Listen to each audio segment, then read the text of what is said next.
Le 100e anniversaire de la province religieuse rédemptoriste à Sainte-Anne-de-Beaupré a été célébré le 28 septembre dernier à la basilique. Sous le thème « Sur les pas du Rédempteur », ces festivités ont souligné les 100 ans d'histoire de la mission des rédemptoristes, notamment au Québec et au Canada. Afin de discuter de cette célébration, je rencontre le supérieur provincial, le père Mario Bois.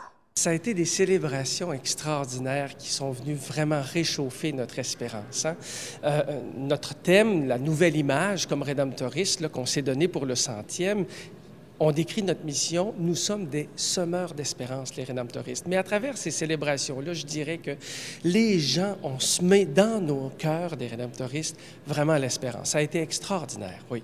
Est-ce qu'il y a eu beaucoup de monde? Ça regrouperait qui exactement? C'est une très bonne question. Alors, nos célébrations se sont divisées en 4 grands événements principaux. Tout d'abord, l'ouverture le 3 juin avec notre général.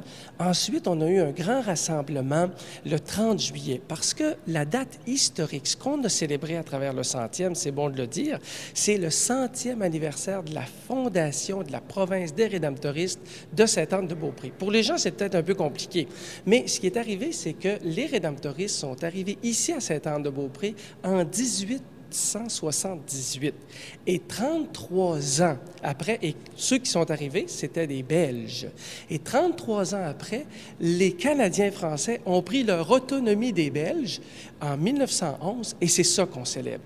La naissance de la province rédemptoriste canadienne-française qui a 100 ans. Et également tout le travail et la mission des missionnaires, justement, au Canada, au Québec et un peu partout dans le monde. Absolument, oui. Ça, on a célébré ça d'une manière extraordinaire avec un rassemblement qui s'est produit le 28-29 septembre. Mais je reviens au 30 juillet.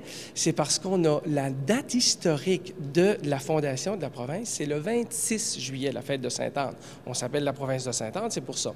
Donc, on a célébré avec plus de 550 parents, amis, collaborateurs des rédemptoristes sous un immense chapiteau par une belle journée ensoleillée, cette fondation-là. Et ça a été un moment extraordinaire. Il y a 4 jeunes rédemptoristes qui ont renouvelé leurs vœux aussi.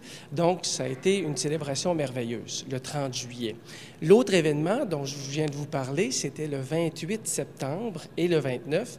Donc, on a organisé avec des rédemptoristes et des religieuses de différents diocèses un grand rassemblement pour réchauffer l'avenir de la vie religieuse au Québec.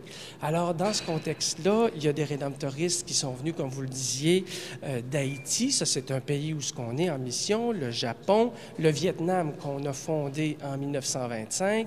Il y a des confrères de la Belgique, la province mère des rédemptoristes, qui sont venus de la France. Donc, ça a été un rassemblement international extraordinaire. Pas seulement un rassemblement, parce qu'il y a eu des conférences également pour stimuler l'audace, la créativité des missionnaires. Oui, ça a été quelque chose d'assez original dans nos célébrations du 100e. On voulait que ce soit pour nous un pas en avant dans notre mission.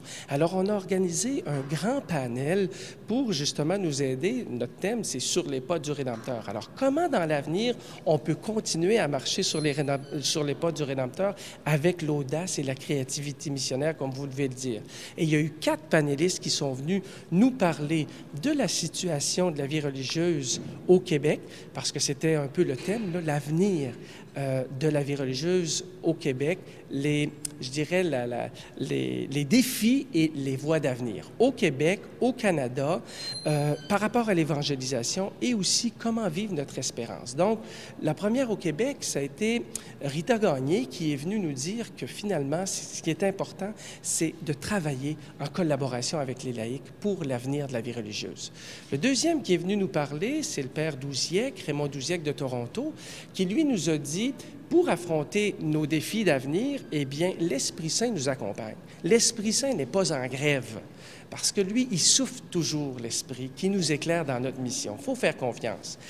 Ensuite, ça a été le père Oblat, Normand Provencher, qui lui est venu nous parler de la nouvelle évangélisation, ouvrir les portes à l'esprit, à l'audace missionnaire. Par exemple, il nous a posé des bonnes questions. Quel type d'évangélisation d'avenir on veut faire ici à Sainte-Anne-de-Beaupré? C'est important de se renouveler. Et à la fin, moi, je suis intervenu pour justement dire comment être des semeurs d'espérance aujourd'hui, c'est quoi les défis et les voies d'espérance qui nous attendent.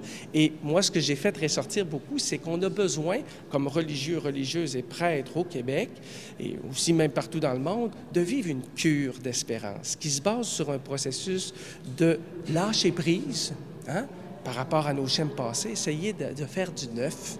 Ensuite, de croissance, parce qu'on vit des difficultés, c'est clair, mais à travers toute difficulté, toute crise, il y a toujours une croissance possible.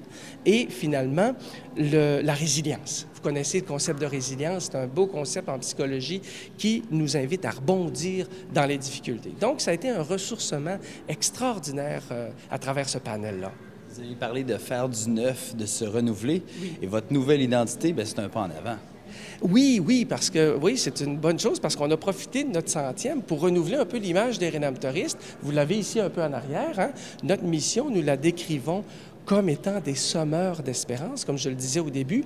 Et dans ce contexte-là, on a voulu annoncer un peu plus ici au sanctuaire, c'est qui les gardiens du sanctuaire? C'est les rédemptoristes. Donc, on a fait un petit dépliant comme ça qui nous annonce, je dirais en 4 grands slogans, que les rédemptoristes, on est des semeurs d'espérance, on est des serviteurs des sans-espoir, des passionnés de Jésus-Christ et des communicateurs d'une bonne nouvelle. Donc ça a été très intéressant aussi, c'est dynamisant pour l'avenir.